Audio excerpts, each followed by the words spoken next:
Bonjour à toutes et à tous, dans cette vidéo nous allons traiter un exercice classique où on va utiliser le produit scalaire pour déterminer la valeur d'un angle. Alors je vous rappelle que j'ai fait une grande vidéo où j'ai expliqué tout le cours sur le produit scalaire, où on a fait toutes les démonstrations avec quelques exercices d'application très intéressants et très importants dans une grande vidéo, d'accord? Je vous mets le lien en description si vous n'avez pas vu cette vidéo, allez la voir, elle est très importante. Donc maintenant nous allons utiliser le produit scalaire pour calculer la valeur d'un angle qu'on ne connaît pas. Lisons ensemble l'énoncé. Regardez, on considère les points A de coordonnées 2, 3, B de coordonnées -1, -2, C de coordonnées -3, 4.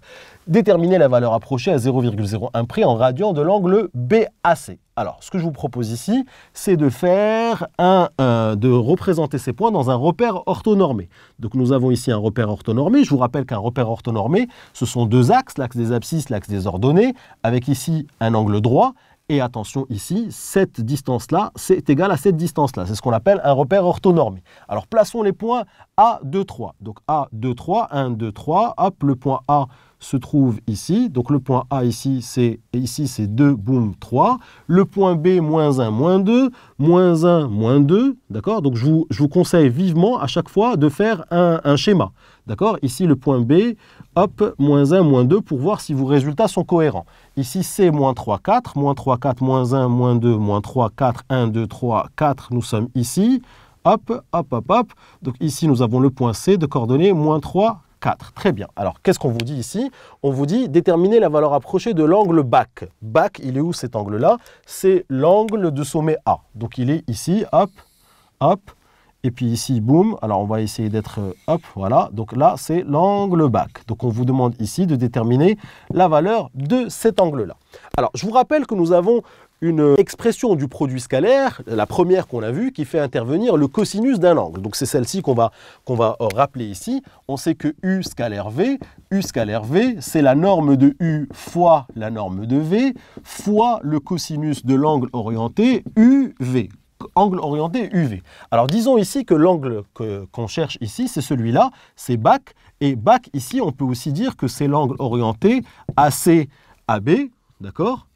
D'accord? On peut dire que c'est cet angle-là qui va de AC vers AB. Donc, il nous faut un angle orienté ou alors tout simplement un angle géométrique. Donc, AC-AB. Donc, ici, si on met ici AC-AB, eh ben, on va se retrouver ici avec AC scalaire AB. Donc, on va reprendre cette formule-là et on va l'appliquer dans notre exercice. On va dire que AC scalaire AB, ben, c'est tout simplement la norme de AC fois la norme de AB fois le cosinus de l'angle orienté AC-AB. Mais on sait que l'angle orienté AC-AB, on sait que c'est l'angle géométrique BAC. D'accord? Donc je peux remplacer AC-AB, l'angle orienté par l'angle géométrique cos ici BAC. D'accord? Et puis je sais que la norme du vecteur AC, ce n'est rien d'autre que la distance AC. La norme du vecteur AB, ce n'est rien d'autre que la distance AB. Et puis ici, nous avons AC-AB. Alors qu'est-ce qu'on cherche? Nous, ce qu'on cherche, c'est l'angle BAC. Donc ce qu'on va commencer par faire, c'est d'abord d'isoler dans cette équation-là, je vais isoler le cosinus de BAC. Puisque si je connais le cosinus de BAC, bah, j'ai une petite touche sur ma calculatrice qui me permet de connaître l'angle BAC, la valeur de l'angle BAC. C'est arccos ou cos-1. Ça, vous le savez le faire. C'est des choses que vous avez appris au collège. Donc là, ce que je vais faire, c'est que je vais isoler cos de BAC ici dans cette égalité. Donc ce que je vais obtenir, c'est AC scalaire AB divisé par AC fois AB, divisé par AC fois AB, me donne ici cosinus de l'angle BAC. Très bien. Donc je me dis, eh bien, si j'arrive à calculer ceci, j'aurai donc le cosinus de BAC et donc je pourrai en déduire la valeur de l'angle BAC. Donc qu'est-ce que j'ai ici? Au numérateur, j'ai AC scalaire AB. D'accord? Et au dénominateur, j'ai la norme de AC fois la norme de AB. Donc je me dis, je suis en géométrie analytique, comment je peux faire pour calculer ici le produit scalaire de AC par AB? Comment je fais? Eh bien c'est simple, je sais que quand j'ai un vecteur U de coordonnées x, y et un vecteur V de coordonnées x', y' et que je suis dans un repère orthonormé, c'est très important, je peux donc calculer U scalaire V avec cette expression qu'on appelle l'expression du produit scalaire, l'expression analytique du produit scalaire, c'est x plus y. Donc ça, on l'a déjà vu dans une vidéo de cours, mais attention, cette formule-là n'est valable que si je suis dans un repère orthonormé. Très bien. Alors ce que je vais commencer par faire, pour pouvoir utiliser cette formule de l'expression analytique, eh bien, il me faut les coordonnées du premier vecteur et les coordonnées du deuxième vecteur. Donc il me faut les coordonnées de AC et les coordonnées de AB. Comment je vais faire pour faire ça? Eh bien c'est simple, je sais que les coordonnées de AC, c'est XC moins XA, YC moins YA. Donc je vais les calculer rapidement. XC moins XA, XC moins XA. D'accord? Moins 3, moins 2. Moins 3, moins 2. Et puis ici, YC moins YA, 4 moins 3.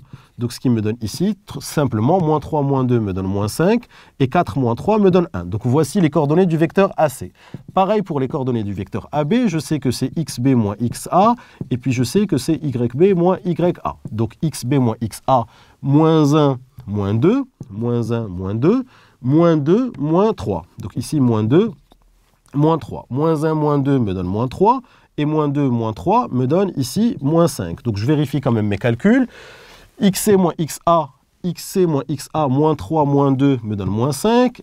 4 moins 3 me donne bien 1. XB moins XA, YB moins YA, moins 1, moins 2 me donne moins 3. Et moins 2, moins 3 me donne moins 5. Donc voici les coordonnées du vecteur AC et les coordonnées du vecteur AB. Donc comment je fais pour calculer AC scalaire AB?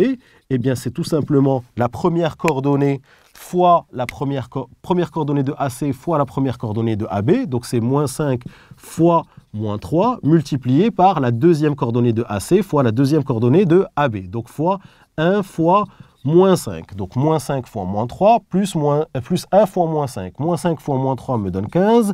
Et puis ici me donne moins 5. Donc le produit scalaire est égal à 10. Très bien. Alors le produit scalaire est égal à 10. Hop, je vais le mettre ici, 10, d'accord? Et puis, comment je fais pour calculer AC fois AB? Alors, comment je fais pour calculer la norme du vecteur AC? Alors, je vous rappelle la formule. Je vous rappelle la formule pour calculer, en fait, une distance. Alors, disons la distance AC. La distance AC, c'est racine de XC moins XA au carré plus YC moins YA au carré. Alors, ce que je fais, tout simplement, XC moins XA, c'est tout simplement la première coordonnée de AC. Et YC moins YA, c'est la deuxième coordonnée de AC. Donc, en fait, pour pouvoir calculer la norme d'un vecteur, ça, c'est des choses aussi que vous avez vues dans les petites classes, d'accord? Enfin, les petites classes, dans les classes antérieures, eh bien, c'est tout simplement racine carrée de la première coordonnée au carré, donc de moins 5 au carré, plus la deuxième coordonnée au carré, qui est 1 au carré. Donc là, 25 plus 1, ça donne 26. Donc, c'est racine de 26. Je fais pareil pour AB, donc AB, la distance AB, c'est racine de la première coordonnée du vecteur au carré, donc moins 3 au carré, plus la deuxième coordonnée au carré, donc ici 9 plus 25. 9 plus 25, ça fait 25, 29 plus 5, ça donne 34. Donc racine de 34. Donc voilà la distance AC et voilà la distance AB. Donc du coup, AC scalaire AB, je l'ai déjà calculé, c'est 10. Et puis ici, divisé par AC fois AB, AC fois AB, c'est racine de 26, hop, racine, alors je vais le réécrire pour être cohérent ici, hop, AC fois AB, d'accord, c'est mon dénominateur, et c'est donc ici racine de 26 fois racine de 34. Donc ici, AC scalaire AB divisé par AC fois AB, c'est 10 sur racine de 26 fois racine de 34, et n'oublions pas que ceci est égal au cos de Bac, d'accord, donc je vais réécrire tout ceci correctement. Cos de Bac est égal à 10 sur racine de 26 fois racine de 34. Alors, si vous tapez ceci à la calculatrice, ça va vous donner ici 5 sur racine de 13 fois 17. Si vous voulez simplifier cette expression, ça donne 5 sur racine de 13 fois 17. Et donc, nous avons appris au collège que quand j'ai la valeur d'un cosinus, d'un angle, et je veux trouver l'angle, et bien c'est tout simplement arc cos de cette valeur ou cos moins 1 de cette valeur. Donc, vous allez sur votre calculatrice, vous vous assurez que vous êtes en radian, parce que votre calculatrice peut être en degrés. Attention, ici, on vous demande l'angle ici en radian. Donc, du coup, il va falloir vous assurer que votre calculatrice est bien en radian. Donc, assurez-vous que votre calculatrice est en radian. Et ensuite, ici, vous allez tout simplement dire que l'angle Bac, c'est tout simplement cos moins 1 de cette valeur-là. de 5 sur racine de 13 fois 17. Alors, on dit soit cos moins 1, soit on dit arccos, d'accord? Soit on dit arccos. Donc ici, c'est cos moins 1, ou on dit aussi arc cos de cette valeur-là. Et quand vous allez taper ceci à la calculatrice, vous allez trouver à peu près 1,23 radians. 1,23 radians. Donc ici, la valeur de l'angle BAC, c'est à peu près 1,23 radians. Allez, on résume rapidement cet exercice qui est très simple en fait. On vous donne ici 3 points A, B et C et on vous dit calculer, déterminer la valeur approchée de l'angle BAC. Donc je fais d'abord une petite figure, je regarde où est mon angle BAC, il est ici et je me dis ok, ben, l'angle BAC, eh bien c'est l'angle orienté AC-AB ou alors c'est AB-AC. Donc du coup, en utilisant le produit scalaire, je vais devoir envisager le produit scalaire AB scalaire AC ou AC scalaire AB. C'est ce que je fais ici. AC scalaire AB, c'est norme de AC fois norme de AB fois le cosinus de AC-AB. La norme de AC, c'est la distance AC. La norme de AB, c'est la distance AB. Cosinus de AC-AB, bah, c'est le cosinus de l'angle BAC, d'accord? Et puis moi, ce que je me dis, bah, si je trouve le cosinus, eh bien, je vais trouver l'angle. Puisque si j'ai le cosinus, avec la touche arccos ou cos moins 1, je peux trouver l'angle. Donc très bien, donc je me dis, voilà, c'est ça que je dois chercher. Donc du coup, je vais isoler cos BAC dans cette équation. Donc je vais dire c'est AC scalaire AB divisé par AC fois AB. C'est ce que je fais ici. Égale cos BAC. AC scalaire AB, comment je peux faire pour le calculer? Et AC fois AB, comment je peux faire pour le calculer? Eh bien, c'est simple. AC scalaire AB, je vais utiliser cette expression du produit scalaire qu'on appelle l'expression analytique du produit scalaire. Je vais donc calculer les coordonnées du vecteur AC et puis les coordonnées du vecteur AB. XC moins XA, YC moins YA, XB moins XA, YB moins YA. Voici donc les coordonnées de AC, voici les coordonnées de AB. Et donc, le produit scalaire, c'est cette valeur fois cette valeur, plus cette valeur fois cette valeur, puisque je vous ai dit que si U est de coordonnées x, y et V de coordonnées x', y', dans un repère orthonormé, U scalaire V, c'est x plus y, y'. Donc ici, le produit scalaire, c'est moins 5 fois moins 3 plus 1 fois moins 5. Je fais mon produit scalaire, je trouve 10.